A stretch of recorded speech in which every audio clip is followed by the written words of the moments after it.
सामाजिक विज्ञान माइनस अर्थशास्त्र पाठ विकास की आवश्यकता। एक पुरानी कहानी। कक्षा में सभी बच्चे शांत होकर बैठे थे। आज सामाजिक विज्ञान की कक्षा में गुरु कबीर कुछ खास पढ़ाने वाले थे। उन्होंने अपनी छात्रा सुनिधि से कहा, सुनिधि, आज हम विकास के बारे में बात करेंगे। सुनिधि ने पूछा, गुरुजी, विकास क्या होता है और हमें इसकी आवश्यकता क्यों है? गुरु कबीर मुस्कुराए और बोले, अच्छा सवाल है। चलो मैं तुम्हें एक कहानी सुनाता हूं। मान लो एक गांव था जिसका नाम खुशहाली था। उस गांव में लोग बहुत मेहनती थे, लेकिन उनके पास सुविधाओं की कमी थी। गांव में न तो पक्की सड़कें थीं और न ही बिजली। बीमार होने पर लोगों को दूर शहर के अस्पताल में जाना पड़ता था। सुनिधि ने बीच में टोकते हुए कहा, तो गुरुजी, यही विकास की कमी थी क्या? हाँ बिल्कुल, गुरु कबीर ने जवाब दिया। गांव वालों को लगा कि उन्हें अपने जीवन को बेहतर बनाना चाहिए। उन्होंने मिलकर कुछ काम करने का फैसला किया। 1. कृषि क्षेत्र में विकास।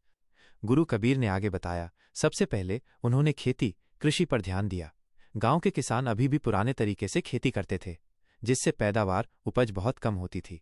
सरकार की मदद से उन्होंने नए और उन्नत बीज, अच्छी गुणवत्ता वाले बीज और सिंचाई के लिए ट्यूबवेल लगाए। इससे उनकी फसलें पहले से कई गुना बेहतर होने लगीं। जब फसलों की पैदावार बढ़ी तो गांव में खुशहाली भी बढ़ी।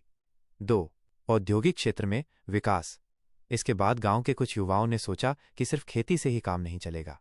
उन्होंने छोटे मोटे उद्योग कारखाने लगाने की योजना बनाई। उन्होंने एक आटा चक्की और तेल निकालने की मशीन लगाई। इससे उन्हें अपनी फसल बेचने के लिए शहर नहीं जाना पड़ता था। उनके गांव में ही आटा और तेल बनने लगा। गांव के कुछ और लोग भी इन कामों में लग गए और उन्हें भी रोजगार, नौकरी मिल गया। इस तरह गांव का औद्योगिक विकास हुआ। 3. सेवा क्षेत्र में विकास। सुनिधि ने पूछा, लेकिन गुरुजी, शिक्षा और स्वास्थ्य का क्या हुआ? गुरु कबीर ने कहा, बहुत अच्छा सवाल है। यही तो तीसरा और सबसे महत्वपूर्ण क्षेत्र है, माइनस सेवा क्षेत्र। गांव वालों ने शिक्षा के महत्व को समझा।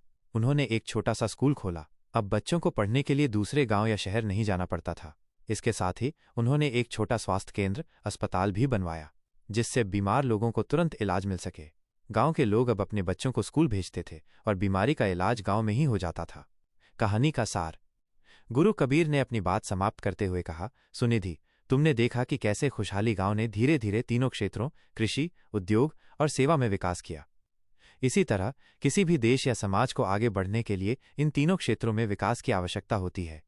जब ये तीनों क्षेत्र विकसित होते हैं, तभी देश में सभी लोगों का जीवन स्तर, रहने का तरीका बेहतर होता है। सुनिधि ने सिर हिलाते हुए कहा, अब मैं समझ गई गुरुजी।